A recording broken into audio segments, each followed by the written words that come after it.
कथा तो बढ़िया है, ये है, यहाँ तो ऐसे होता है, महाराज जी विलंब से आए कथा में, यूं हो रहा है, त्यों हो रहा है, ऐसे हो रहा है। कहीं ना कहीं आपसे कोई अपराध वैष्णव बन रहा है, या फिर आपका भजन जो है वो आलस्य पूर्ण हो रहा है, इसलिए दीनता सरलता जीवन में नहीं आ रही है। क्योंकि भजन का सबसे पहला फल यही है कि व्यक्ति अपनी मान प्रतिष्ठा, यश, वैभव, कीर्ति और अपनी स्थिति से नीचे उतर आता है। अगर वो नीचे नहीं उतर करके आया है तो इसका मतलब है कि अभी भजन फलीभूत हुआ नहीं। कल कृष्णदास भैया आए थे, उन्होंने एक इतनी अच्छी बात बताई। उनके पूज्य गुरुदेव श्री चंद्रशेखर दास बाबा, जिनको पूरा व्रजमंडल प्रणाम करता है, बंगाल का शरीर था, लेकिन महाराज जी की देखो अब ये छोटी छोटी हरकतों से पता चलता है कि वो नाम और उनका भजन कैसा है। बोले महाराज जी कीर्तन चल रहा था और एक स्पीकर रखा है इतना दूर, जितना दूर वो कूलर है, और यहां बैठ के कीर्तन चल रहा है।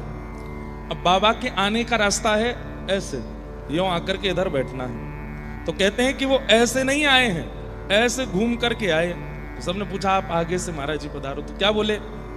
बोले वो स्पीकर में से नाम ध्वनि निकल रही है, मैं उसको लांग करके नहीं जाऊंगा, घूम करके जाऊंगा। उसको कैसे लांग सकते हैं? नाम प्रकट हो रहा है। आप नाम को शब्द कैसे मान सकते हो? नाम को स्वर कैसे मान सकते हो? वो साक्षात किशोरी जी हैं। जब कोई राधा कहता है तो इस स्पीकर से जब ध्वनि निकली है तो साक्षात किशोरी जी अष्ट सखियों के साथ निकल पड़ी हैं। आप बीच में कैसे काट के जा सकते हो? ये बात कल उन्होंने बताई तो मन में भाव आया कि संत चरण कितना भाव रखते हैं और हम कहां बैठे हैं, हम किस स्थिति में हैं।